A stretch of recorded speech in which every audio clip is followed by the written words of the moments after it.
en tant qu'autiste Asperger, je suis aussi hypersensible. Voilà, moi, toutes mes émotions, je les ressens vraiment très très fort, quoi.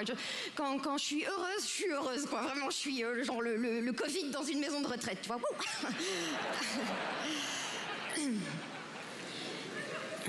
Mais quand je suis triste, ben, je suis vraiment triste. La dernière fois, je suis allée à Amsterdam pour aller visiter la maison d'Anne Frank. Ouais, super idée.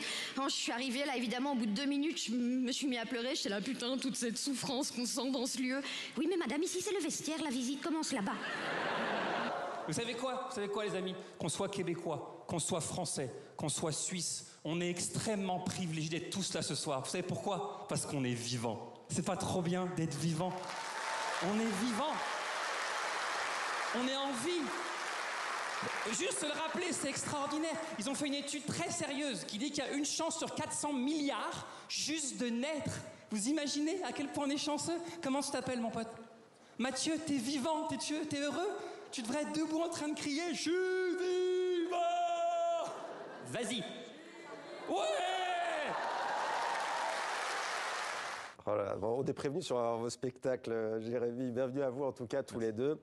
Merci d'être avec nous, Florence Mendes, Jérémy Demey. Bonsoir, Nicolas. Bonsoir, Mohamed. Voilà, 2 nouveaux talents, en tout cas, du rire francophone. On vient de voir 2 extraits de vos prestations sur scène. Vous avez un trait commun à tous les deux, c'est que vous abordez des sujets parfois tabous, mais qui concernent beaucoup de gens. Florence, vous parlez notamment de la santé mentale. Vous nous racontez comment vous vivez votre trouble d'autiste Asperger. Pas que ça, mais bien entendu, ça fait partie effectivement de vos chapitres sur scène. Et vous, Jérémy, vous n'hésitez pas à aborder la dépression que vous avez traversée à un moment donné de votre vie. Bon, ma première question, elle est assez simple, mais je la pose à tous les deux. Le rire, est-ce que ça permet de mieux aborder ces sujets personnels, Florence? Oui. C'est plus simple. Oui, tout à fait. Je pense qu'une fois qu'en tant qu'artiste, on a réglé ces problèmes-là, qu'on est sorti de la dépression, de l'anxiété, et une fois que ça nous fait plus vraiment mal d'en parler, oui, évidemment que se marrer avec ça aide. Et Jérémy aussi, ça a été un exutoire, la scène, je pense. Ouais, je pense qu'au départ, le rire, c'est un moyen de passer par-dessus l'émotif. Au lieu de se sentir triste ou malheureux, on va faire une blague pour justement pas avoir à... On le voit dans nos vies quotidiennes, d'ailleurs. Ouais, exactement. Souvent, la blague sert à ça, votre spectacle, il s'appelle Enfin vivant. Comme je le disais, vous n'avez pas hésité à parler ouvertement de votre dépression dans ce spectacle.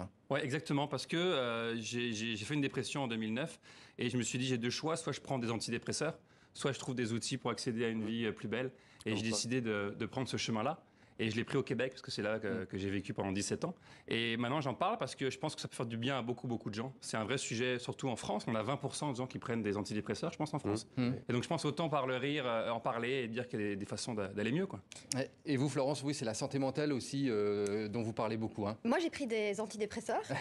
Et moi, je milite également pour que, certes, les antidépresseurs, c'est pas des médicaments à prendre à la légère, mais qu'on accepte aussi que les gens, parfois, ont besoin de se soigner et que parfois, quand le problème est chimique, la solution est chimique. Et moi, je fais partie de ces gens à qui les antidépresseurs ont sauvé la vie. Donc, c'est bien de le rappeler aussi. Voilà.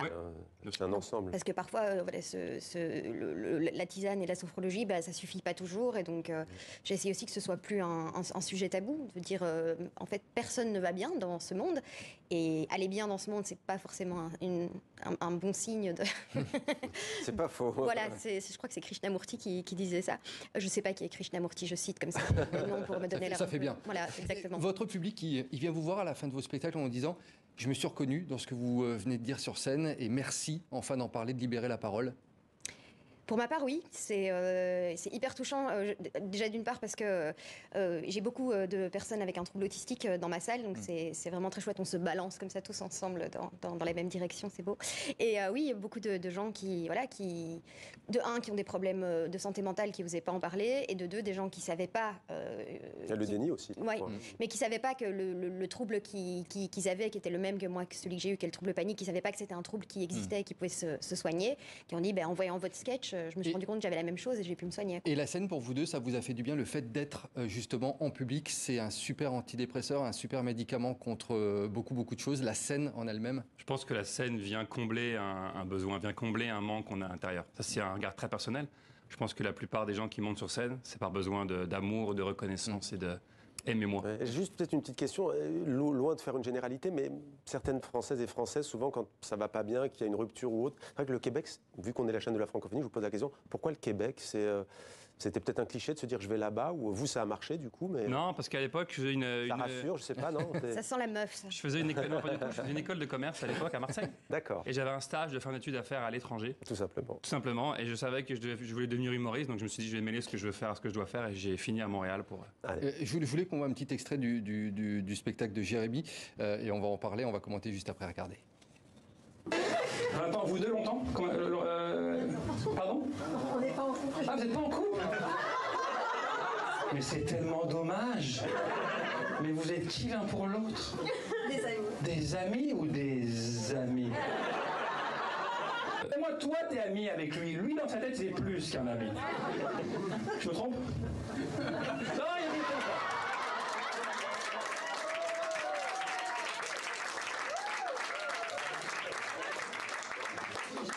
En temps normal, je passerai. Mais là, je vais prendre juste 2 minutes de plus pour vous deux.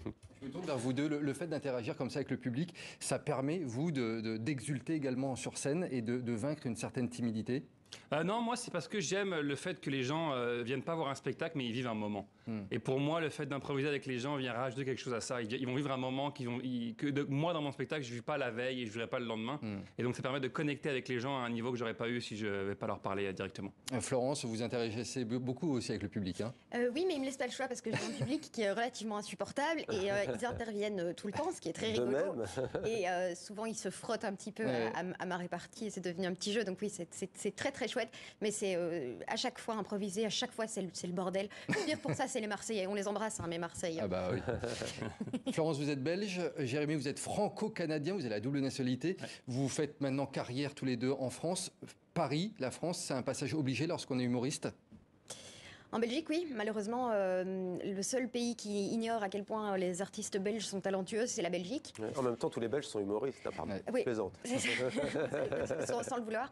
Mais c'est vrai, il n'y a pas beaucoup de reconnaissance pour les artistes en Belgique francophone, tant qu'ils ne sont pas passés par la case Paris, tant qu'ils n'ont pas été validés par la France.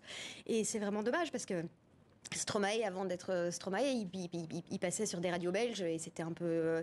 voilà, personne ne se rendait compte à quel point ce mec avait du talent. Et puis soudainement, quand on est validé par la France, alors là... Ouais. D'ailleurs, il le leur rend bien parce que l'interview récemment, c'était plutôt sur une chaîne française et pas sur une chaîne belge. Bah oui, évidemment. Merci beaucoup, Nicolas, de nous avoir permis d'entendre aujourd'hui Jérémy Demey et Florence Mendes. Merci à tous les deux. Bon vent. Qui ont tous les deux un spectacle en France actuellement et en Belgique pour également Florence. Pour Florence, je voulais le préciser quand même.